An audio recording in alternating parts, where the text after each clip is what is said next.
Welcome back to my YouTube channel study centre. I hope आप सब अच्छे से होंगे। तो एक बार फिर से मैं जेके एसएसबी एग्ज़ाम्स के रिलेटेड आपके सामने एक इम्पॉर्टेंट अपडेट लेके यहाँ पे हाज़िर हुआ हूँ। आज का जो इम्पॉर्टेंट अपडेट है वो ये है कि जेके एसएसबी की तरफ से अभी एक अपडेट आया है कि जो एग्ज़ाम एजेंसी है उन्होंने 2 एग्ज़ाम एजेंसीज़ को एक्सेप्ट कर लिया है जो कि सीबीटी एग्ज़ामिनेशन कंडक्ट करवाएंगे। इन फ्यूचर जो भी एग्ज़ामिनेशन होंगे जेके एसएसबी के, उसके लिए 2 एग्ज़ाम एजेंसीज़ को एक्सेप्ट किया है जेके एसएसबी ने। तो ये वीडियो उन स्टूडेंट्स के लिए है जो अपनी प्रिपरेशन को छोड़ चुके थे, जिनको ये लग रहा था कि एग्ज़ाम इस साल नहीं होने वाला है, एग्ज़ाम अगले साल होंगे, एग्ज़ाम मार्च में होंगे, एग्ज़ाम फरवरी में होंगे। तो ये सब चीज़ें जो सोच रहे थे उन्हीं के लिए ये वीडियो है। उनको ये बात मैं एक बात बताना चाहूँगा कि एग्ज़ाम इसी साल होंगे या तो आपके एग्ज़ाम नवंबर में, दिसंबर में, इसी महीनों के आसपास हो जाएंगे। तो आप ये सब चीज़ें छोड़ दीजिए कि एग्ज़ाम मार्च में होने वाले हैं। यहाँ पे मैं आपको दिखा देता हूँ कि जो 2 कंपनीज़ है, जो 2 एग्ज़ामिनेशन कंडक्टिंग एजेंसीज़ है, यहाँ पे आप देख सकते हो। एक है एपी टेक लिमिटेड, ये एक्सेप्ट हुई है एक यहाँ पे, और एक एवाई सिस्टम्स यहाँ पे ये रिजेक्ट हुआ है। एक्सेप्ट कौन कौन सी हुई यहाँ पे आप देख सकते हो, ये एक एक्सेप्टेड है। इसके अलावा ये यहाँ पे educatory career technology private limited, ये 2 एजेंसीज सेलेक्ट हो चुकी है to conduct the examination of JK SSB in CBT mode.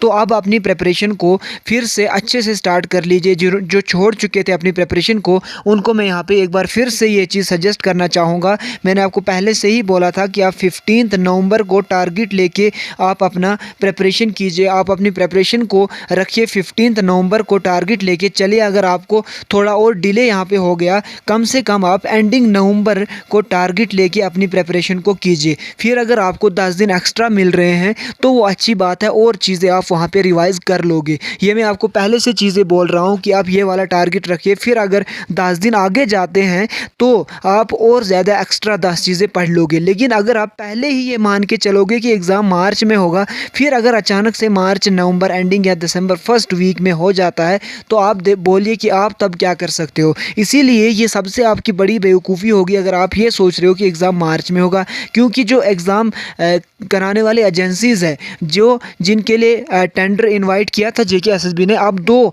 यहाँ पे एजेंसी सेलेक्ट होगी। उनमें से विद इन डेज़ एक एजेंसी सेलेक्ट हो जाएगी जो कि सीबीटी मोड में यहाँ पे एग्ज़ामिनेशन कराएगी जेके एसएसबी के। और जब एक बार इन्होंने एजेंसी को फाइनलाइज़ कर दिया, उसके बाद विद इन मंथ आपके एग्ज़ाम स्टार्ट हो जाएंगे। In with in a week उसके बाद एग्ज़ाम कैलेंडर आ जाएगा, जब जो एजेंसी है वो एक्सेप्ट हो जाएगी, फाइनलाइज हो जाएगी। तो यहाँ पे एक आइडिया हम ले सकते हैं कि नवंबर एंडिंग या दिसंबर फर्स्ट वीक में आपके एग्ज़ामिनेशन प्रोसेस स्टार्ट हो जाएंगे। और सबसे पहले जो एग्ज़ाम होने वाला है मोस्ट प्रोबेबली वो जेकेपीएसआई का होने वाला है। तो मेरा ये वीडियो बनाने का एक ही मकसद है कि जो भी बच्चे ये सोच रहे हैं कि एग्ज़ाम इस साल नहीं होंगे, वो बिल्कुल गलत है। एग्ज़ाम इसी साल होंगे, नवंबर एंडिंग या फर्स्ट वीक आप दिसंबर में होंगे। तो देखिए, एक चीज़ यहाँ पे मैं आपको इंपॉर्टेंट चीज़ बताऊंगा, जब तक एग्ज़ाम कैलेंडर नहीं आता, चाहे वो 10 दिन के बाद आए, चाहे वो 15 दिन के बाद आए, तब तक आप अपने वीक एरियाज़ पे काम कीजिए। जितना हो सके आप रिवाइज़ कीजिए, और उसके साथ साथ जो आपकी नई चीज़ें हैं, जो आपको स्किप हो गई है, जो आपको लग रहा है हमें नहीं आती है, मॉक टेस्ट में ट्राई कीजिए। वहाँ पे देखिए ये चीज़ें हमें नहीं आ रही है।